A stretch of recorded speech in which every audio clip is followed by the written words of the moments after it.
Hi, this is Gayle with BERNINA of Naperville, and welcome to our June Fat Quarter Club project. So, it's hot this summer. We're doing a lot of outdoor grilling and serving up and all those fun things. So, I thought a little bit of color in your kitchen would be a good thing. So, we're making two matching placemats out of this batik fabric from Sassafras Lane Designs. This is the anthology department from Wyndham Fabrics, which we carry here at the store. And in your fat quarter piece, you're going to get 5 colors like these, and then you're going to get a white background piece. Now you also have enough, depending on what you want to put on the back, to put 2 backings on. We used the red in ours, and then we used a purple binding. So my inspiration is totally that there's been a lot of kitchen oriented things, and we've been cooking, and it's finally warm enough outside this Memorial Day weekend to do some grilling. So yay, the summer has been brought. Well, let's see the details of how we put this guy together. This month's project is this potholder. It measures, finished measurement is about 9 to 9 1/4, and we're just going to make this block. Now, these are made from flying geese units, and flying geese units are basically a rectangle with a square that's diagonally sewn from corner to corner and flipped, and that makes that little unit right there. So that's what we're going to make. So in order to do this, we're first going to have to do some cutting. So from each of your color material, you're going to want to cut your pieces here. Now, your fat quarter pack is actually going to be able to make 2 pot holders. So you're going to double up and cut 4 of each of the 5 colors that you got in the pack. And these sizes are 2 1/4 by 4. So 4 inches by 2 1/4. And as you can see, we're using 2 of each color in the pot holder. Another component of the flying geese units are these 2 1/4 inch squares. So for these, you're going to need to cut 40. And then we have just a couple little pieces that are 1.5 inches by 9 1/2, and those are for the sides here to make the pot holder square. Now, one of the fun things about the batik fabrics that are in this pot holder is that they really don't have a right or a wrong side. I do think that the white one, though, the print is darker on one side than the other, but you really have to look at it to figure it out. But nonetheless, I'm going to be marking on, ideally, the wrong side of this material. So I've got my squares that I'm going to need to make my second pot holder here. And I like to use a tool, these quick quarter markers here, because I'm just going to do a line from corner to corner that I'm going to sew on.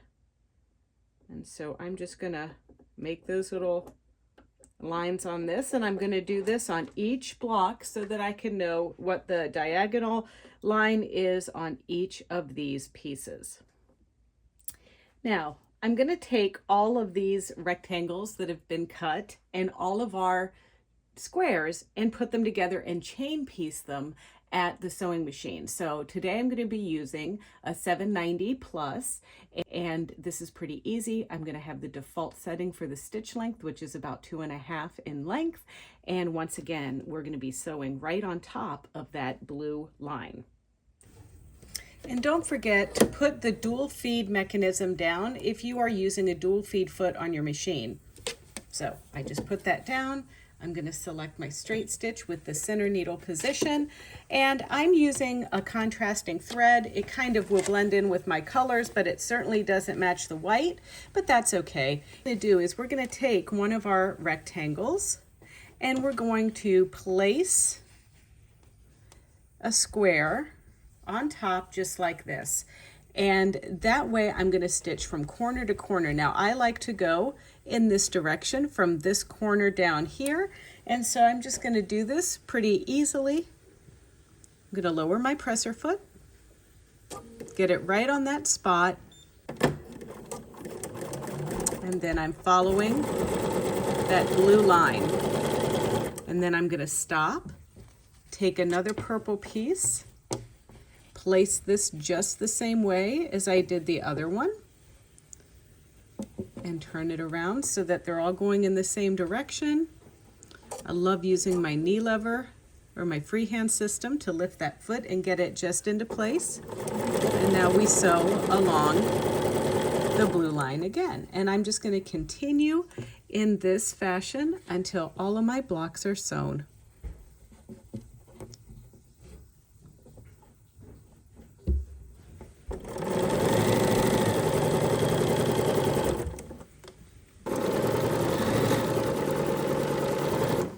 Okay, so once you have completed your chain, they're all connected together. So we want to trim these apart. Then we want to just press this over just like this, and that's 1/2 of our flying goose unit. But I want to talk about this for a second. So you might have seen some of our other tutorials where I'll cut this middle piece like 1/4 of an inch, or potentially cut both of these pieces. Well, I like to keep a nice crisp flying goose unit, so I don't usually trim this back piece here. I use that as my gauge for when I'm stitching. However, if I trim this, it's gonna look, you're gonna see red.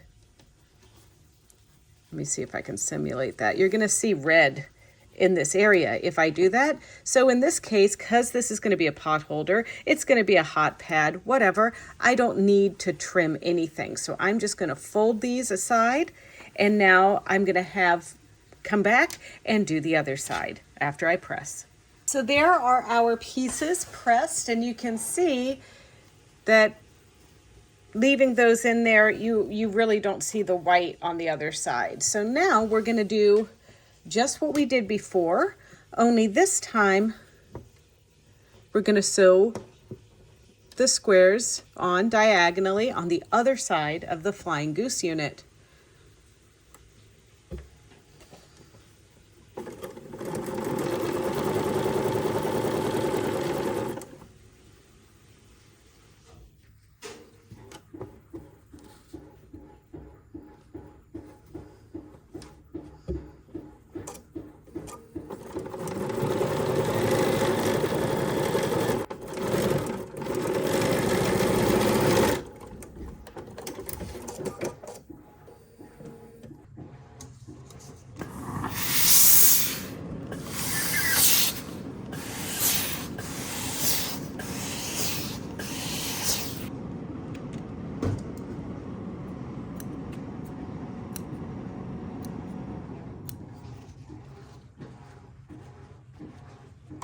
Over here next to my machine, I have my colors lined up the way that I want them to go. So I'm basically just gonna stitch these together in pairs.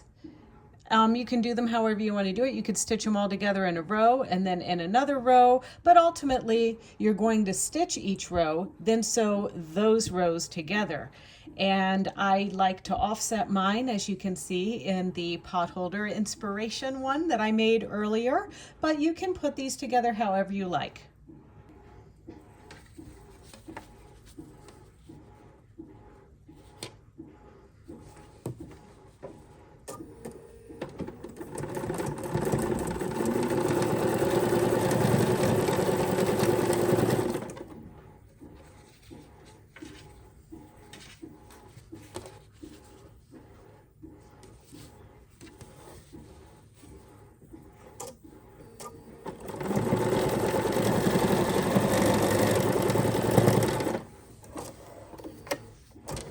So then I've got my two pieces that I sewed into rows, and you can see how they're still attached. It's just a little method I do to keep everything together. So I'm going to press my seams towards the points.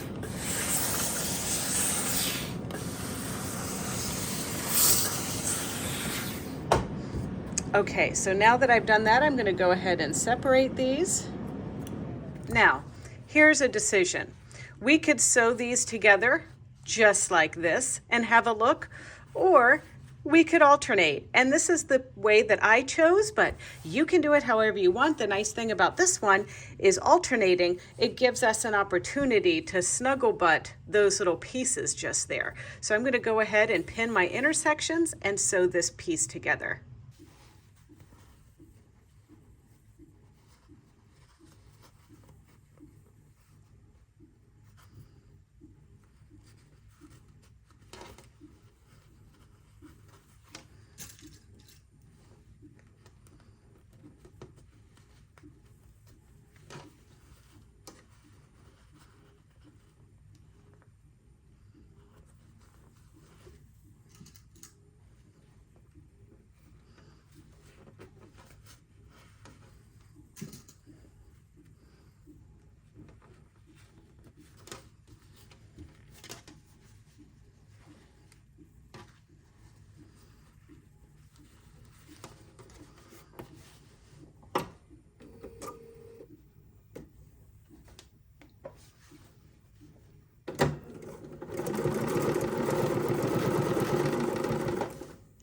Remove your pins before you sew over them. And these glide right over when you do that snuggle butting.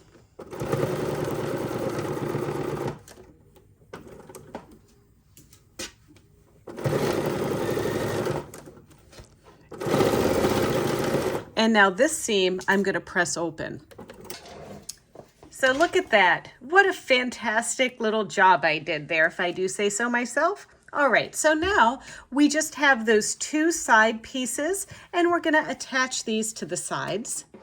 And, you know, if you're somebody that's worried about your seams going the wrong direction or whatever, you can sew the side piece on with your pieced block on top.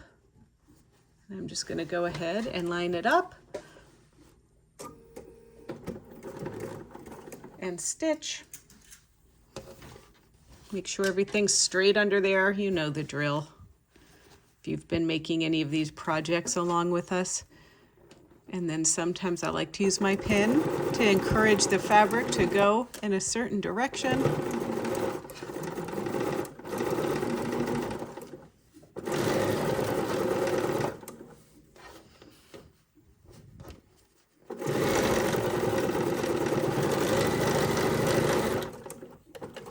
And then we'll just repeat for the other side.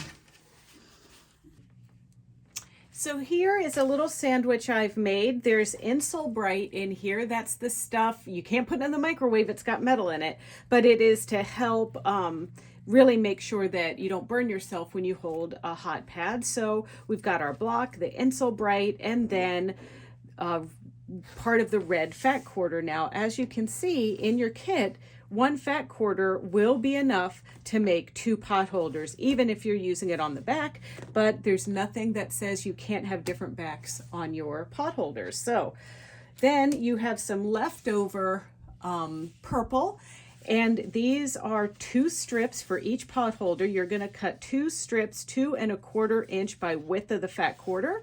And so we're going to put these aside for just a moment. But now what I want to do is take some of my longer pins just to hold this in place for my quilting. And yes, you can use safety pins, you could use basting spray, but sometimes when I'm just doing a small piece like this, I find it's easier for me to remove the long pins rather than to use safety pins and things like that. And I'm right-handed, so I have the pins going this direction.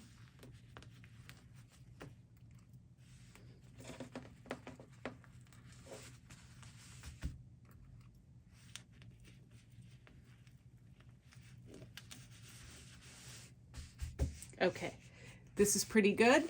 Now we're going to take this to our machine where I have set it up for this serpentine stitch. And this is one in the quilting stitches, and I really didn't do anything to it. I just set it up exactly like this with my number 1D foot. So the machine is set up for stitch number 1398. And I've also changed to white thread because I just thought that purple might be a little bit too contrasty for what I'm looking for here. My 1D foot is on the machine, and I want to make sure that I recognize where my pattern begin stitch is on my machine, because I'm going to go make straight lines with this serpentine stitch. So I want to make sure that I start in the same spot each time. So my first stitch that I'm going to do is going to be right here on the foot. And you might have noticed that I've got a guide on my machine. I screwed it in. This is set up at about 3/4 of an inch. I'll be using that in just a moment. But to get started, I'm going to go ahead and hold my threads a little bit, line my foot up in the middle of this sashing, just like that, and now go ahead and stitch.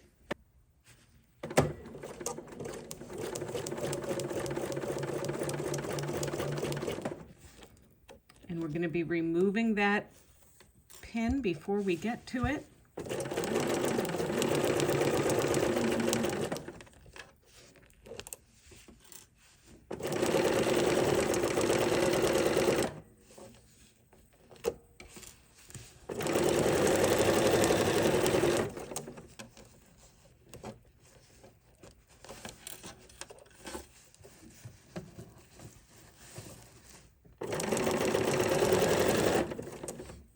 And now I'm going to stop, lift my presser foot and cut.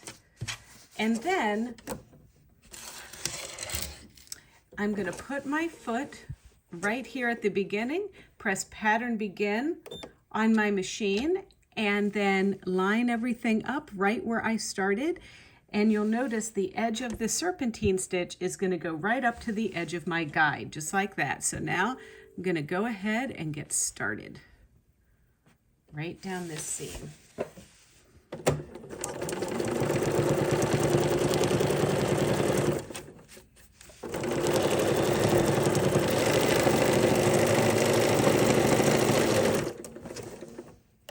And then I could either cut and start at the beginning, and then this is just a little bit repetitive all the way across the potholder. All right, so now here is our piece quilted, and I have to tell you, I did make a little oop.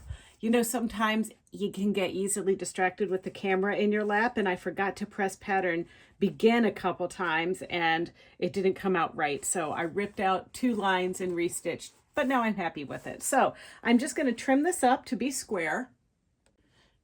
And it turned out that it's going to measure just the same size as the other one, which is about 9 1/4.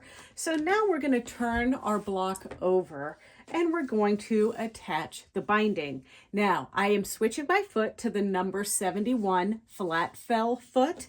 And the way this is going to work is I am not going to join my bindings together. I'm going to leave a tab. So that means I'm going to start sewing on the back side, stitch, stitch, stitch, using the side of the presser foot as a guide. And then I'm going to do my little miters like this and go all the way around, da da da da da da da.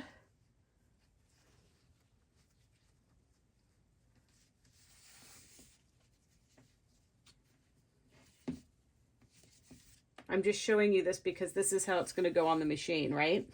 But then once this is sewn, this is going to need to be wrapped around like this before you finish sewing that piece on. So let's go over to the machine and see this happen for real. All right, so the 71 foot is on, and I want to point out something to you. See that little tiny hole? So on the 71, you have less area to move your needle around, and it does allow you a little bit of wiggle room, but you can't move it too much more, okay? If you tell your machine, if you have foot recognition, that you've got the 71 foot on, because we may need to move our needle position just a little bit. But also, we're not going to do anything with this little guy here yet. That's for the second round of sewing it on, but we're going to use our presser foot as a guide. And once again, this binding has been cut 2 1/4 inches and it's folded in half. Lift our presser foot. And now we're ready to stitch.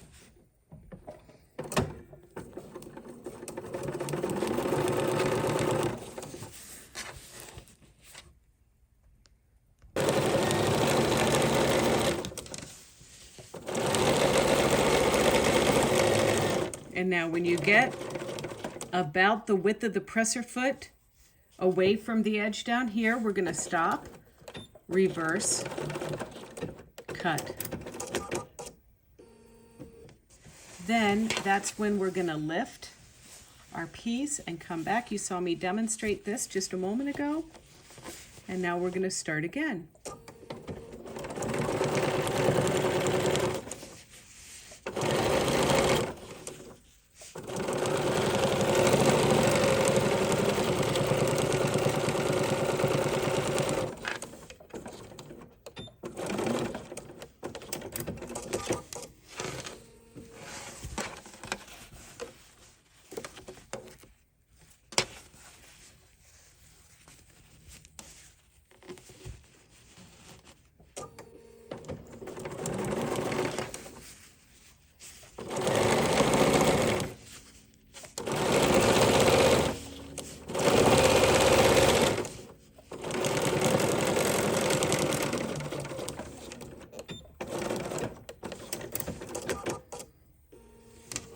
So now we're coming upon this end, and see this?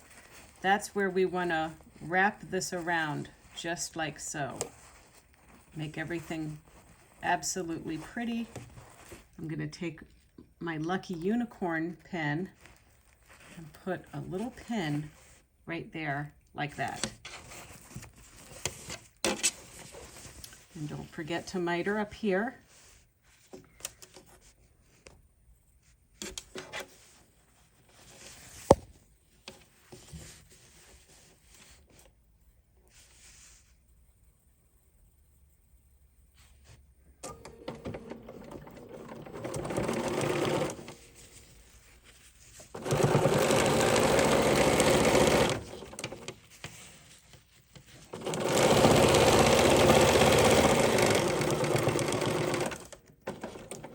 Take that pin out before we get to it. All right, now it's magic time. So between sewing it to the back and bringing it around to the front, I have pressed it, and that will just help prepare these corners here. And for the tab, we're going to start here, and I have moved my needle position 4 notches over to the left. And now I'm just going to start in just a little bit and stitch this handle down. So I've just started stitching this little tail into position. And then once you get up to the potholder,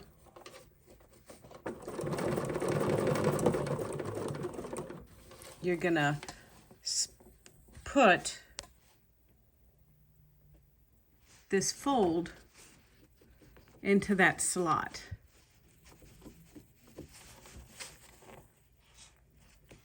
Like that.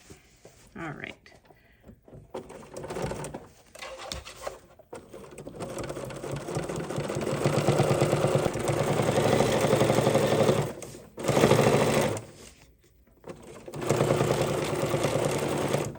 All right, so as we approach this, you can see I had taken the time, like I said, when I pressed this over to miter my corner nicely. So I'm going to get up until I can't advance forward anymore, lift my freehand system and undo it from that little folding piece. And now I'm going to stitch without sewing over the pin right up to the edge of that corner. And now I'm going to advance the corner and stop. Fold this back in here again.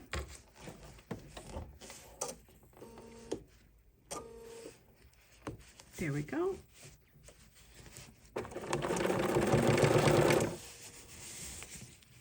And just keep everything folded nice and flat.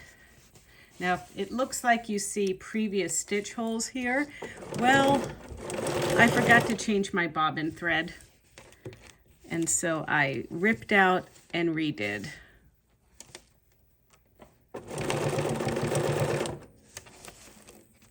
Okay.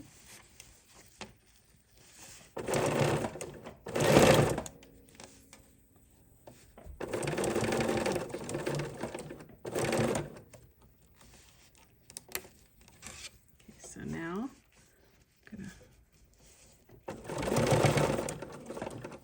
just got a few more to go here. There we go. Stop, lift, and I am gonna rearrange down here just a little. There we go.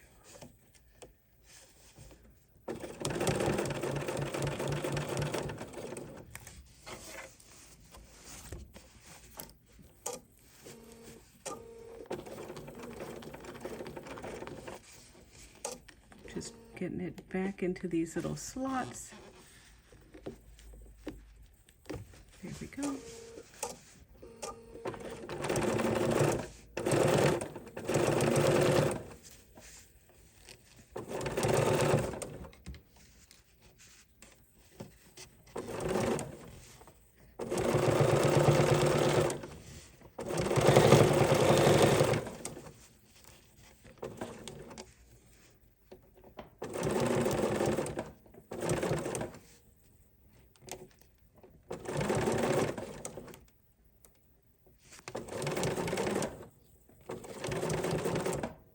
So when you get up to those corners, you want to get right to the edge like that, untuck it from that piece, and then gently approach the next corner and remove your pin.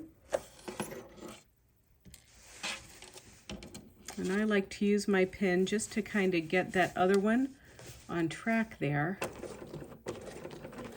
because we want to just start with a few stitches. Then we're getting this up through there like that. There we go.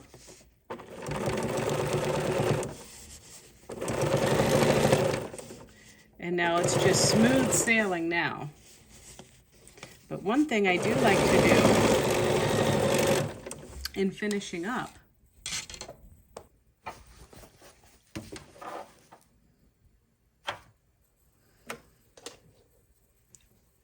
all right, let's have a look at the back. Here's where we reinforced to sew on that piece. There's our first miter. Our second one. Our third one. Ta-da! All right, what do you think? Are you going to make a set? You know, if you added another background, you could get way more pieces out of this than just the potholders. In fact, you might even consider making a quilt or a table runner or something like that. So if you enjoyed this tutorial and you want to see others just like it, don't forget to check out our BERNINA of Naperville YouTube channel. It's easy. It's youtube.com/BERNINA of Naperville, and there you can like, comment, and subscribe. And of course, if you want to receive the monthly fat quarter package, you get 6 fat quarters every month. Go on over to our website, BERNINAofNaperville.com, search Fat Quarter Club, and order it. Now, there's no obligation to purchase it every month. It's just you're going to receive an invoice from us, and it comes monthly. So if you bought June's on June 1st, then on July 1st, you're going to get an invoice for the July fat quarter of the month. If you buy June 21st, then it's going to come July 21st. But nonetheless, hope you enjoyed this tutorial. And if you don't have the fat quarters from us, you know, you can use your own scraps if you have any scraps. All right. Thanks so much for watching, and we'll sew together later.